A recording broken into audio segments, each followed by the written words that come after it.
सभी भाइयों को प्रणाम।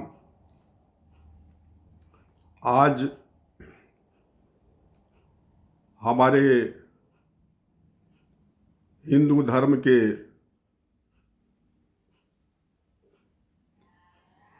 परम प्रतापी ईश्वरत्व को प्राप्त श्री हनुमान जी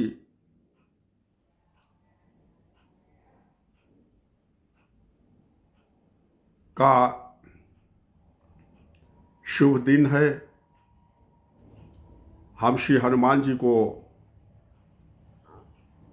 सादर प्रणाम करते हैं, नमन करते हैं, उनकी वंदना करते हैं, अभिनंदन करते हैं।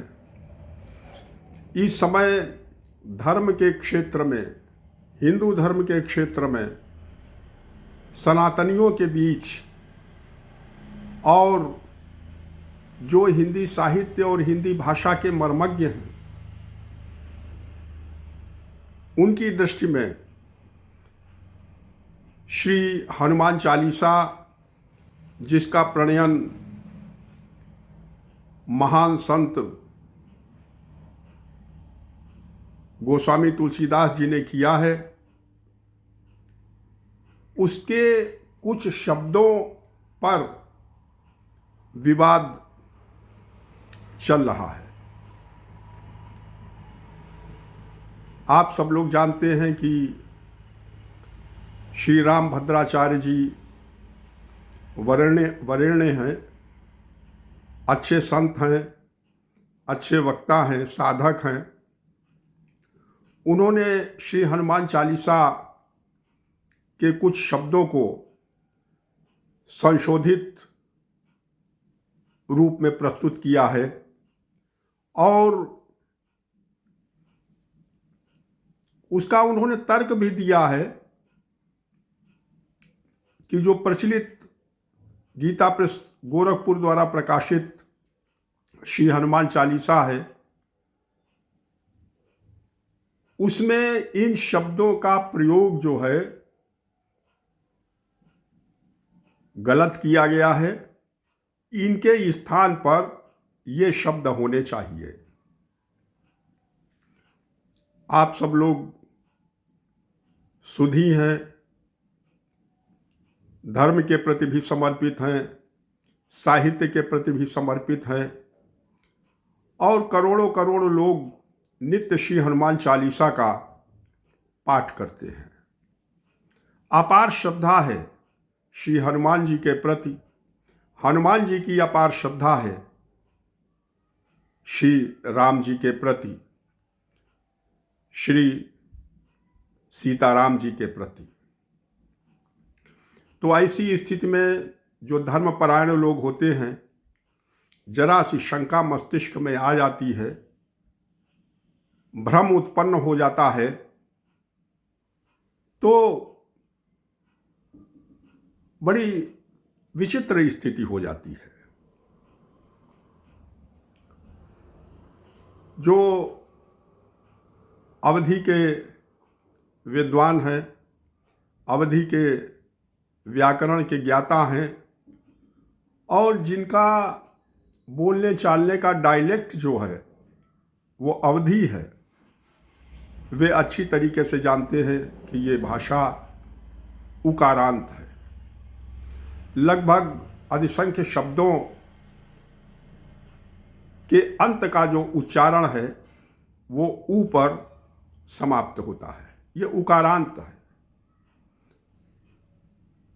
श्री रामचरितमानस अवधि का काव्य है, अवधि में लिखा गया है और श्री हनुमान चालीसा भी अवधि में है। यद्यपि जो अवधि भाषा का क्षेत्र है वो मध्य उत्तर प्रदेश के अतिरिक्त भी है और उसमें कुछ शब्द बलाघात के कारण अपना कुछ उच्चारण परिवर्तित भी कर देते हैं। फैजाबाद की अवधि दूसरे तरीके की है, उन्नाव की अवधि दूसरे तरीके की है, लखीमपुर और सीतापुर की अवधि दूसरे तरीके की है। और ये जो बीच का क्षेत्र है, बहराइच और गोंडा है, बाराबंकी का कुछ क्षेत्र है, ये बलाघात के परिवर्तन के कारण बोली अवधि ही जाती है, लेकिन शब्दों के उच्चारण कुछ भिन्न हो जाते हैं।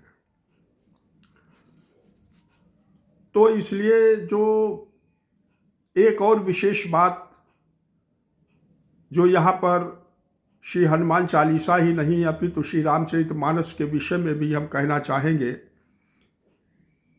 कि ये जो शाह है, जिसका उच्चारण लोग कहते हैं ये शरीफा वाला शाह, अवधि में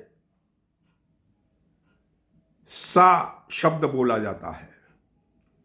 सुपारी वाला, सरौता वाला, ये सा शब्द प्रचलन में है और लेखन में भी ये सा शब्द है। अधिकांश जो हनुमान चालीसा के विभिन्न प्रकाशकों के द्वारा मिलता है, उसमें शाह शब्द भी लिखा है। तो इस विवाद में हम नहीं जाना चाहते हैं, क्योंकि भावभूमि के ऊपर जो भक्त है वो पूजा अर्चना करता है। नाम की कलयुग में महत्ता है। गोस्वामी जी ने लिखा ही है कि कलयुग केवल नाम आधारा, कलयुग में नाम ही ईश्वर भक्ति का आधार है। और ऋषि वाल्मीकि के विषय में किंवदंती है कि उन्होंने मरा का जाप किया और भगवान राम की उन पर अनुकंपा हो गई, कृपा हो गई। तो नाम जप कलयुग में ईश्वर भक्ति का वैशिष्ट्य है, जिसे गोस्वामी जी ने स्वीकार किया है। यहाँ पर जो मुख्य शब्द है उसकी व्याख्या पर हम आना चाहेंगे। श्री हनुमान चालीसा में आता है शंकर सुवन। तो श्री राम भद्राचार्य जी ने कहा कि ये शंकर सुवन नहीं है, ये शंकर स्वयं है। केवल इसी बिंदु पर आज हम अपने विचार व्यक्त करना चाहेंगे, और वो ये कि ये जो सुवन शब्द है, आप हिंदी की जो हिंदी के विभिन्न शब्दकोश हैं, जो वैयाकरणिक हैं और जो भाषा के प्रति शोध करने वाले लोग हैं, उन्होंने बिल्कुल स्पष्ट लिखा है कि ये जो सुवन शब्द है,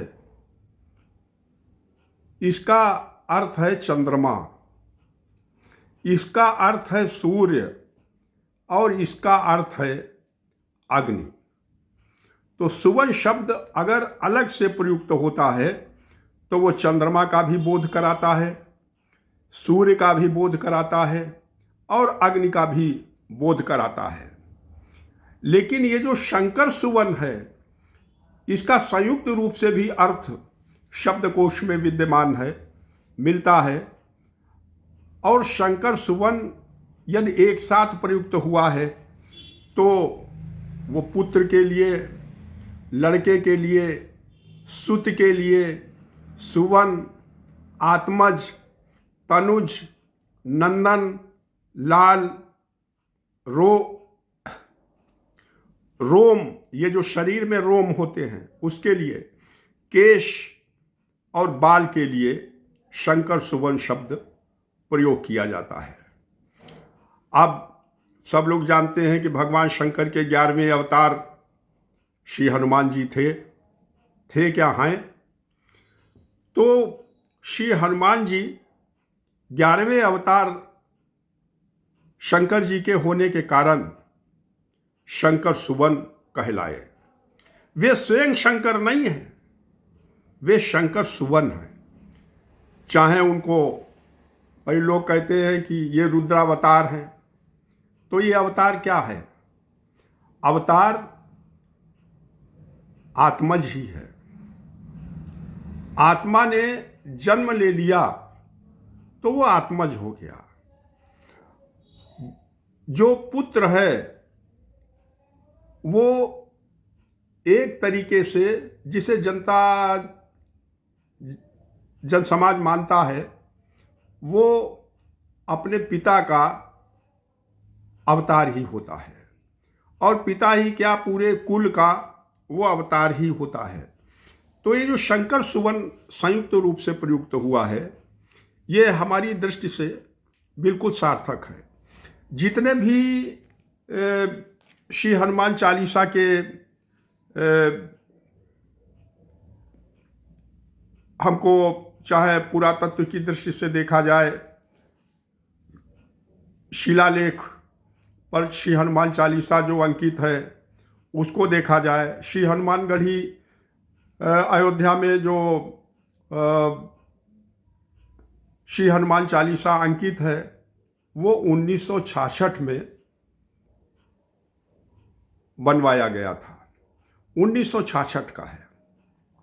लेकिन अभी एक जब ये मामला चला, ये विवाद आया, तो रीवा नरेश, रीवा स्टेट है, और रीवा के जो राजा रहे हैं वो बड़े साहित्यिक थे, साहित्य प्रेमी थे।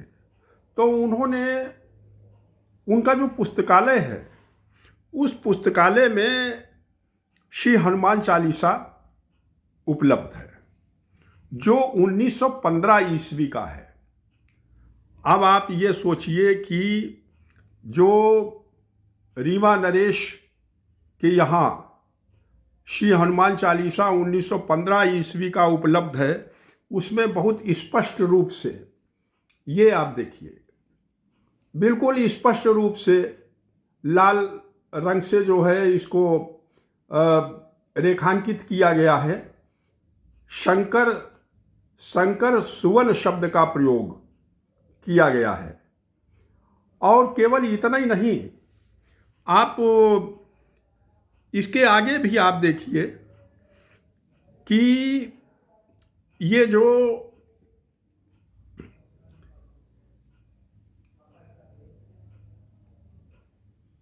रामायण का, श्री गोस्वामी तुलसीदास कृत रामायण का प्रकाशन जो आगरा निवासी पंडित रामेश्वर भट्ट कृत पीयूष धारा टीका सहित उपलब्ध है, इसका प्रकाशन हुआ है सन 1899 में। ये इसका प्रकाशन सन 1899 में हुआ है, ये आप देखिए।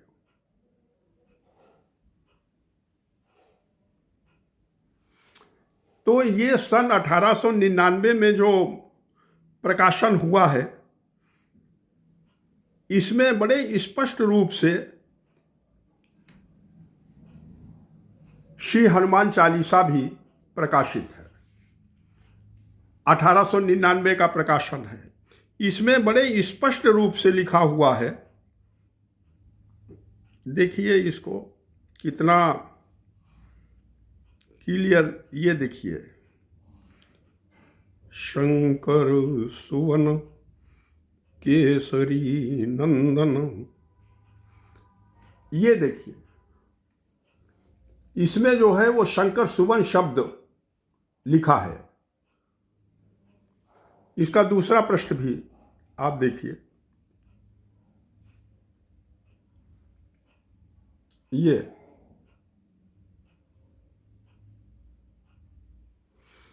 हम फिर से इसको दिखा रहे हैं।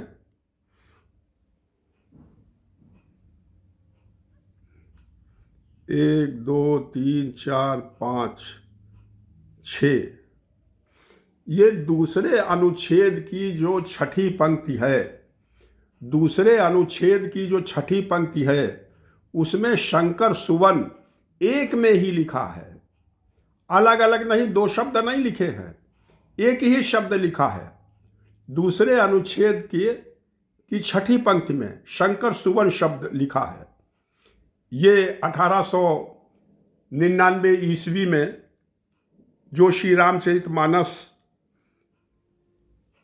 प्रकाशित हुई बंबई से, निर्णय सागर यंत्रालय ने इसको प्रकाशित किया, तो उसमें जो श्री हनुमान चालीसा उपलब्ध है उसमें शंकर सुवन शब्द का प्रयोग किया गया है। हम यहाँ पर श्री रामभद्राचार्य जी अथवा अन्य जो संत हैं, विद्वान हैं, मनीषी हैं, उन्होंने जो श्री हनुमान चालीसा के संबंध में लिखा है कि ये शंकर, या कहा है कि शंकर सुवन नहीं, शंकर स्वयं शब्द प्रयोग किया गया है, तो हम इसको उचित नहीं मानते हैं। क्योंकि हमारे जो अंतर कथाएं हैं, हमारे जो धार्मिक ग्रंथ हैं, वो कहीं नहीं कहते कि श्री हनुमान जी स्वयं शंकर थे, कहीं नहीं कहते। हनुमान जी की उत्पत्ति के विषय में, जन्म के विषय में शिवपुराण के 20वें अध्याय में विस्तृत रूप से वर्णन मिलता है। उसमें भी शंकर कहना जो है, अपने को शंकर कहना नहीं उपलब्ध है। वहाँ भी शंकर सुवन शब्द शंकर जी के अवतार, रुद्र अवतार के रूप में उनको अंकित किया गया है। हम बहरहाल ये अच्छी परंपरा है कि जो धर्म के धुरीण लोग हैं उनके बीच में शास्त्रार्थ की परंपरा प्रारंभ हुई है, ये प्रशंसनीय है। इससे धर्म में जो जड़ता आ गई है, धार्मिक ग्रंथों में जो एक स्थगन जैसा आ गया है, उसे गतिशीलता मिलेगी और शब्दों की अर्थवत्ता को अच्छी तरीके से समझने, विश्लेषण करने, अनुसंधान और शोध करने की साध संतों में भी जिज्ञासा बढ़ेगी, ऐसा हमें विश्वास है। और हमारा ये जो सनातन धर्म है, ये तो शास्त्रार्थ से ही आगे बढ़ा है, और जब शास्त्रार्थ स्थगित हो गया तो धर्म में जड़ता आ गई। और जितने भी धर्म जिनमें शास्त्रार्थ नहीं है, आंख बंद करके मान लेना है जो ग्रंथों में लिखा हुआ है, उन धर्मों में जड़ता है, रूढ़िवादिता है। और अगर रूढ़िवादिता को हम नहीं समाप्त करेंगे तो कौन समाप्त करेगा। लेकिन ये हमारा सुविचारित मत है कि श्री रामभद्राचार्य जी ने जो शंकर स्वयं शब्द का प्रयोग किया है हनुमान चालीसा में, और उसे सत्य बताया है कि यही लिखा है मूल रूप से, वो हमारी दृष्टि से, भाषा विज्ञान की दृष्टि से, और हमारे धर्म ग्रंथों में जो केवल जो अंतर कथाएं मिलती हैं, प्रमाण मिलते हैं, उस आधार पर वो शुद्ध नहीं है। शंकर सुवन शब्द जो है वही सार्थक है, उपयुक्त है, और हमारी धर्मशीलता को, हमारी परंपरा को और हमारे जो उपलब्ध अभिलेख हैं उस आधार पर प्रमाणित है। भाई, हम तो साहित्यकार ठहरे, ना हम संत हैं, ना हम कोई धार्मिक उपदेशक हैं, हम तो साहित्यकार हैं। तो जिस प्रकार कबीर के साहित्य का आचार्य हजारी प्रसाद द्विवेदी ने विश्लेषण किया, व्याख्या की, ओशो ने उससे हटकर के कबीर के साहित्य की व्याख्या की। क्योंकि ओशो जो थे वो दार्शनिक थे, और आचार्य हजारी प्रसाद द्विवेदी जी जो थे वो साहित्यकार थे। तो एक साहित्यकार की दृष्टि गोस्वामी तुलसीदास के साहित्य के विषय में क्या है, और एक धार्मिक व्यक्ति की दृष्टि क्या है, और एक जो उपदेश देते हैं, भागवत की कथा, राम की कथा, भगवान कृष्ण की कथा, जो गांव-गांव, शहर-शहर जाकर के सुनाते हैं, उनकी दृष्टि। तो इन तीनों चारों लोगों की दृष्टि में अंतर होना स्वाभाविक है, क्योंकि हर एक के सोचने का तरीका, हर एक के प्रस्तुतिकरण का तरीका भिन्न भिन्न है। लेकिन हम पुनः संपूर्ण विश्वास के साथ और संपूर्ण प्रमाण के साथ ये कहेंगे कि श्री रामभद्राचार्य जी का हम सम्मान करते हैं, लेकिन उन्होंने श्री हनुमान चालीसा में जो शंकर स्वयं शब्द को उपयुक्त बताया है और मूल बताया है वो असंगत है। शंकर सुवन शब्द ही सार्थक है और संपूर्ण अर्थवत्ता देता है। आप सब श्रोताओं को, दर्शकों को हमारा प्रणाम है, विनम्रतापूर्ण प्रणाम है सभी संतों को, सभी धर्म पुरुषों को। और ये जो भ्रम फैला हुआ है उसे समाप्त करने में यदि हमारी वाणी, हमारे विचार जरा सा भी योगदान कर सके तो हम अपने इस परिश्रम को, अपने इस वक्तव्य को सार्थक मानेंगे। धन्यवाद। जय हिंदी, जय हिंदुस्तान। नमस्कार।